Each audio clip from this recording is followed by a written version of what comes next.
महात्मा गांधी की सबसे बड़ी समस्याओं में से एक अम्बेडकर भी थे। अंग्रेज तो थे ही थे, उनसे बड़ी समस्या ये है कि यार अंग्रेजों को भेजो ना, समाज क्यों बदल रहे हो।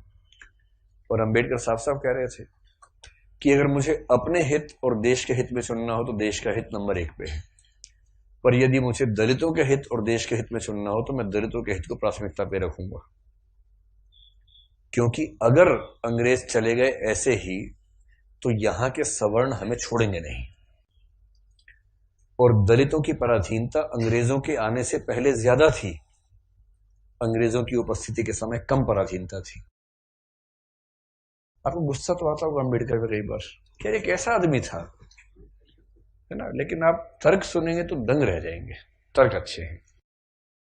और मजे की बात है कि भारत की संविधान सभा में अंबेडकर जितनी पढ़ाई पूरी संविधान सभा में एक भी मेंबर ने नहीं कर रखी थी। केवल एक BN राव थे जो एडवाइजर थे, उनके पास ठीक ठाक पढ़ाई थी, उन्हें छोड़ दें, बाकी सब मिट्टी के मतलब पेंदे टाइप के थे, प्यादे थे उनके सामने। पढ़ाई लिखाई का जो लेवल अम्बेडकर साहब का है वो किसी का नहीं है। तो कुछ लोग, मैंने देखा कि सवर्ण मानसिकता के कुछ लोग अम्बेडकर को देशद्रोही घोषित करना चाहते हैं इन्हीं कथनों से कि दलित प्रश्न और देश के प्रश्न में दलितों को प्राथमिकता दूंगा तो बुरा मान जाते हैं। और उन्हीं से आप पूछो कि अगर हिंदू का प्रश्न हो और देश का प्रश्न हो, किसी प्राथमिकता दोगे? तो हिंदू,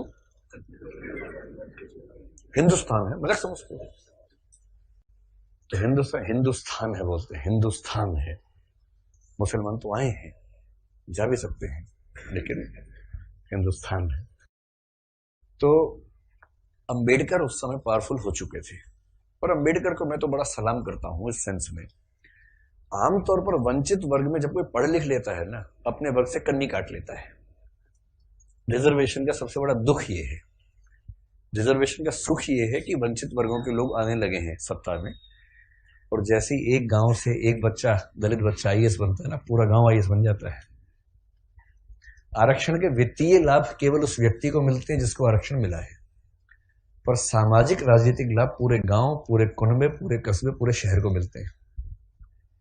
कि हमारे गांव का चंदू IAS बना है, और चंदू वर्ग में मान लीजिए SC ST में आता है, उस दलित जाति के, उस गांव के और आसपास के 100 गांव के सब व्यक्तियों के पास कॉन्फिडेंस आ जाता है।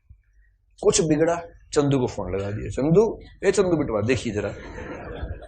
अब पुलिस वाले ने रोका, लाइसेंस के लिए, रुको बात करवाते हैं, ऐसे करके कह रहे किसको फोन करो? चंदू को फोन करो। छोड़ दो कोई बात नहीं, आप जाओ, आप गाड़ी कैसे भी ले जाओ, सिर के ऊपर रख के ले जाओ, कोई बात नहीं, हम कुछ नहीं बोलेंगे।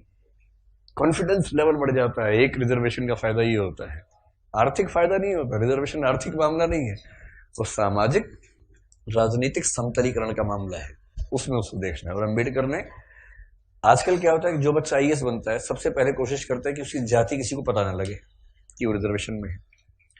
और बहुत सारे लोग SC ST या OBC से रिजर्वेशन का लाभ लेकर अगर IAS बनते हैं तो कोशिश करते हैं कि शादी से सवर्ण समाज में हो, क्योंकि IAS खुद एक जाति है, उस जाति में शादी कहीं भी हो सकती है, वहां जाति प्रथा बीच में नहीं आती है।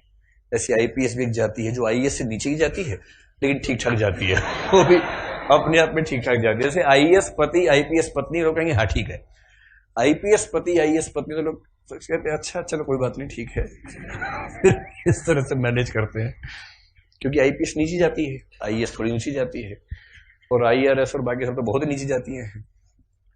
और उसमें जो ग्रुप भी हैं वो तो शूद्र टाइप के माने जाएंगे कि ये तो बहुत ही नीचे के लोग हैं। बेशक UPSC ने सफलता दी हो, पर ये तो ये नहीं चलेंगे, इनके 10 नंबर कम आए से इनको बाहर करो यहाँ से एक प्रकार की जाति व्यवस्था वहां भी है। तो दलित चेतना जो अम्बेडकर की वजह से, अम्बेडकर का सम्मान क्यों करना चाहिए कि वो इतना पढ़ने लिखने के बाद भी चाहते तो वो भी एक शानदार जिंदगी जी सकते थे, उनको मिल ही रही थी भाई। वो PCS ऑफिसर थे बड़ौदा में, मजाक छोड़ना है, नागपुर में शायद।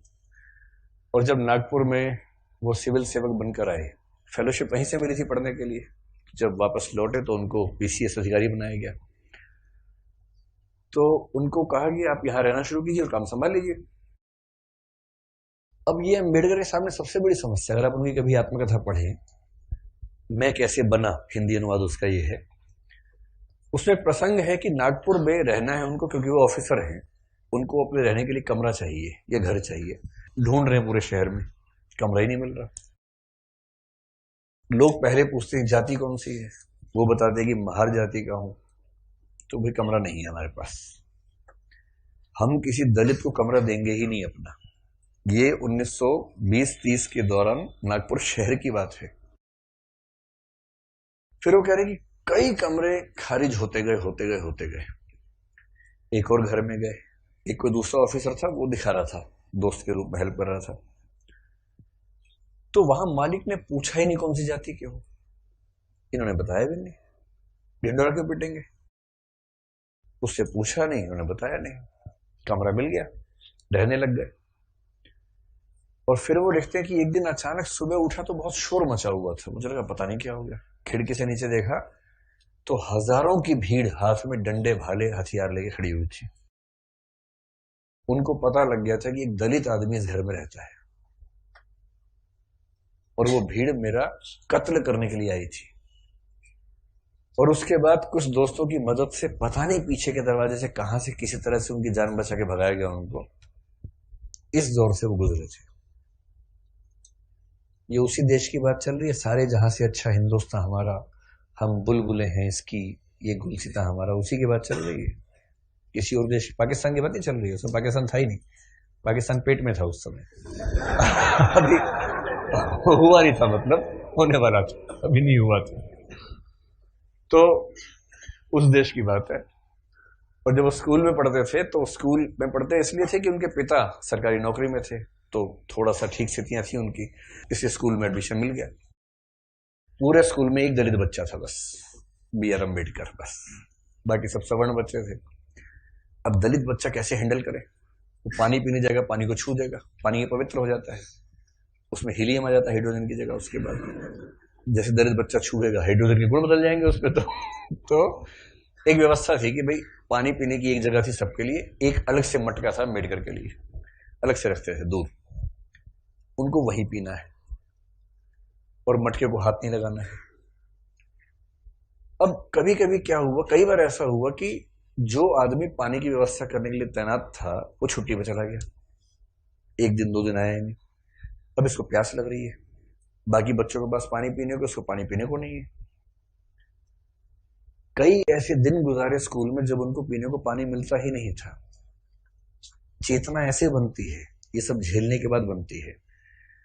इससे जब आप हरिजन गाथा कविता पढ़ेंगे तब समझ में आएगा कि वो किस दौर से, किस स्थिति से गुजर के वो विचार बनते हैं।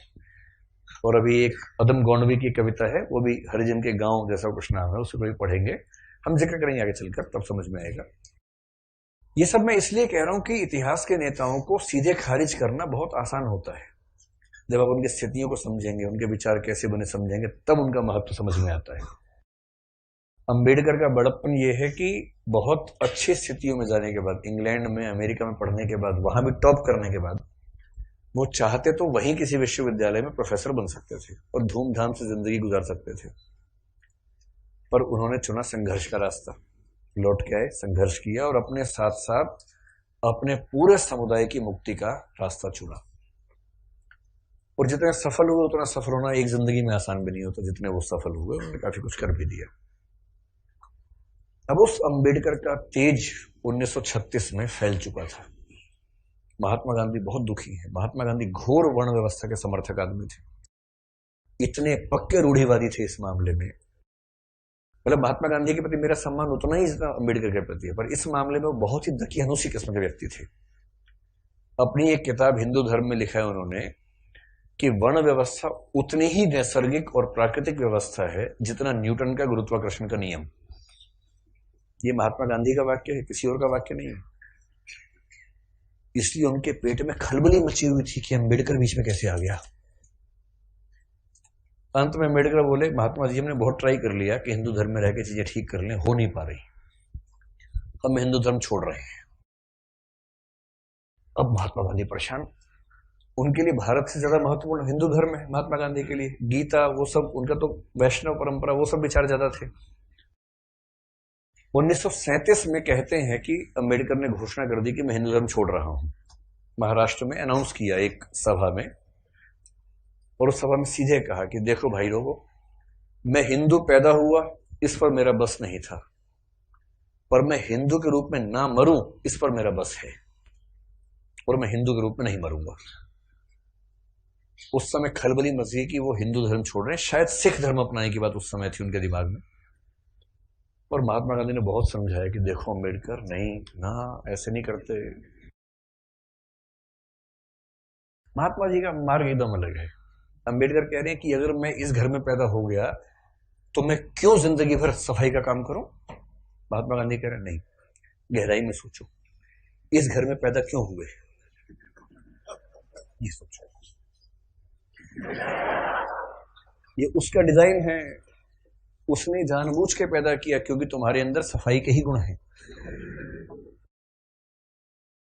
अम्बेडकर कह रहे तू दलित पढ़ेगा नहीं, नहीं पढ़ेगा, पढ़ो लिखो, एमए करो, पीएचडी करो, लेकिन उसके बाद काम वही करना है, सफाई का ही। ये थे राष्ट्रपिता जी। चाचा जी आजकल है। ये सेकंड राष्ट्रपिता बनने वाले हैं मोदी जी, जिस मूड में चल रहे हैं अभी। हो सकता है जल्दी घोषणा हो कि भारत के अब 2 पिता हैं, और छोटे पापा बड़े पापा, फिर हम ऐसे करेंगे।